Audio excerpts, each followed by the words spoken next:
surprising things is just how desolate this area is. From our particular building site, there's not another structure you can see, much less shade, for as far as the eye can see in any direction. The living conditions are very surprising on the reservation, because you think of, you know, people in America, if they're poor, they're living on the street, or but you don't think of them living in houses that are, I mean, not real homes. It's still shocking, no matter what, every time. You know, we live in the United States of America, and this is a strong country, and, you know, economically strong compared to, you know, the rest of the world. And you go down there, and you're just thrown into a third world situation. To have students understand that that's happening on their back door. It's not over in Africa somewhere. It's just right here, right in our own state, right in our country. We should start thinking about that as architects.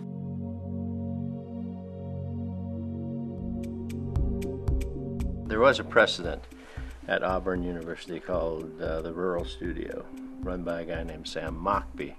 And I began to see things that his students were doing in the Black Belt, which is the border of Mississippi and Alabama. He was taking students out to design and build homes for people in the Black Belt. That really intrigued me, and knowing that there was really no other program like that, certainly not one in the West, I decided that I thought it would be a good fit for Utah to have a program like that. The way DesignBuildBLUFF works for the University of Colorado is over the summer term, there's 14 or 15 or 20 of us in a studio, and we do the design process. We come to Bluff twice over the summer and meet the family, see the site, do the surveying, hear about their interests and lifestyle. And we went back to the University of Colorado, Denver, and with our professor designed a house in a normal kind of studio setting.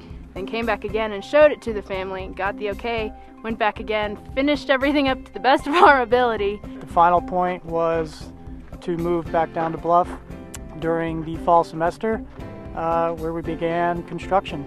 And that took us to the point that you see behind us.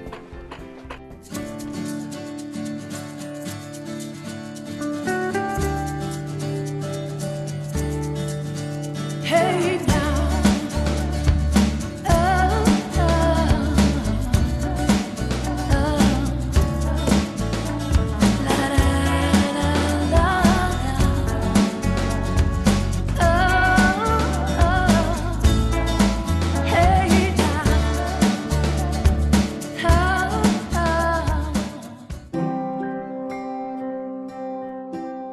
I was one of the lucky ones to get chosen, and I was really happy with joy, and I started crying, and I was so lucky to have this house because we really didn't need a house. We had supplies to build our house, but we didn't have the resources to build it. And we heard about DesignBuildBLUFF, and we started researching, and we were hopeful that we were chosen to get a system. And sure enough, that happened. And we were praying for it too. So yeah. We were praying for it, and then it came, so we were really happy.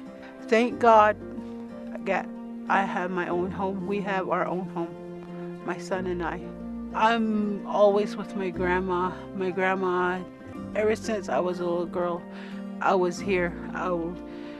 I said, I want my son to be here like how I got raised.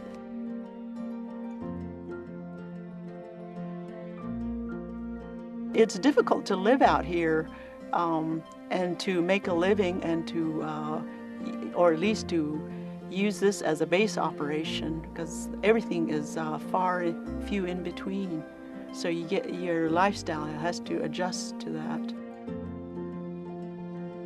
I grew up here. All my ancestors lived here long before me.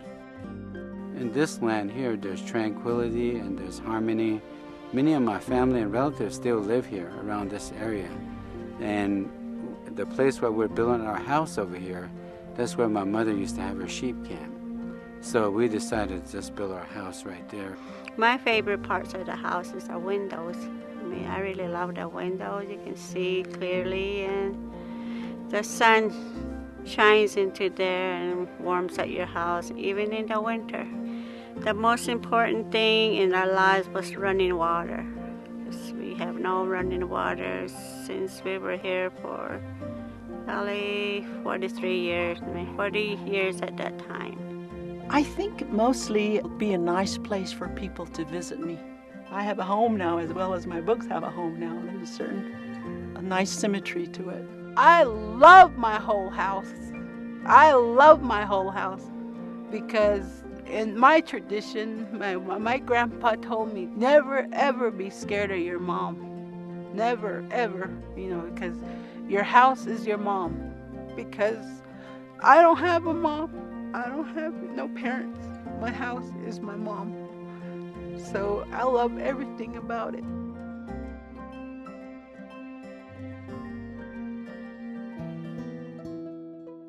With the advent of the computer, students were becoming more and more hands-off. Architecture students were sort of not having the tactile experience, even with pen and paper, that you normally should in order to become an architect, in order to know about what it is that you're really designing and hopefully going to be built. The construction is all the same students who designed it over the summer. We all moved down here and we trade our drawing pencils and computers for hammers and saws and welders and blowtorches, and we build it from the ground up. There's a big disconnect in architecture school from design and reality, and this is just a bridge between those two that just helps you really understand things. I've just learned so much more about how a building fits together. I feel like you just can learn so much more than you can in a classroom setting. It's a lot of opportunity that you don't really get when you're in the studio. And it's just, I can't even imagine going back to school and working in a studio again because this is so much more fun. We really got along with our students. I don't know how to explain it, but they were like my kids too. And I respected them, they respected us. The students have been absolutely wonderful. I mean, they all have their individualities that peek through. I mean, who can't, say that they don't touch your heart? They do.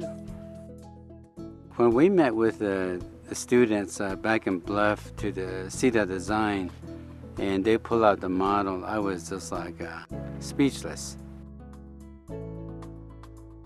As much as we can, we come out to make sure that we are part of it. We pick up the shovel.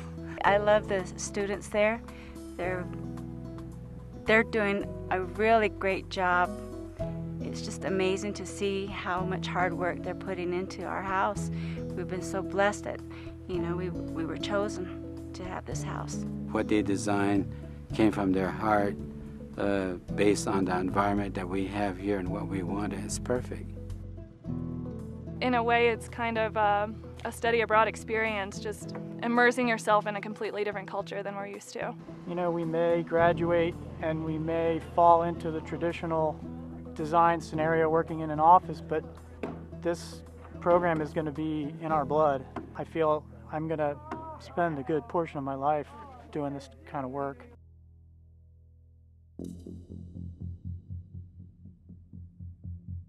I continue with DesignBuildBLUFF because I love teaching. I love working with the students. I love seeing seeing how it changes them. I love dealing with the Navajo families that we're able to deal with. I love to see the change in that family, to see the change in the students and the family together as this love affair evolves. It's fascinating for me to see a group of students who, just scribbling on paper, scribbling sketches, and then all of a sudden, maybe 8 or 9 months later, they have a house that they've built. That was probably one of the most significant aspects of Bluff is, that development of confidence that, being involved with a program like this gave us, and use that as a tool to go out into, the professional realm. There's been a great success in the careers of the students. we keep in great contact with them. They're all doing very well. Several firms tell us that the students that come from DesignBuildBLUFF are some of the best that they get. The biggest thing that allowed me to take the step in the direction that I wanted to go was that it gave me confidence to know that I could be a designer and actually do something, and that I could figure out and problem solve my way through anything to be able to get the result that I wanted. We've grown.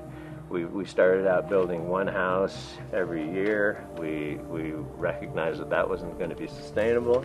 Now we're building 2 each semester, and you know, I've hoped to build 9 houses a year.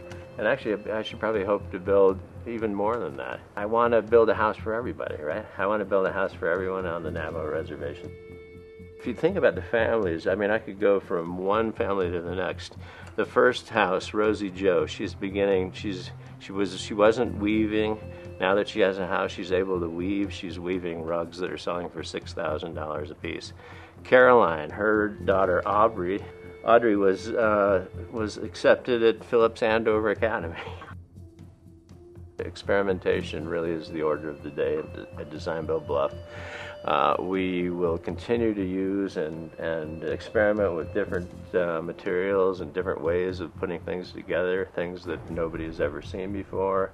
I hope that that we'll come up with something that will be valuable to the profession of architecture and building, something that maybe nobody's ever thought of before. That's the idea, to give chance a place to incubate.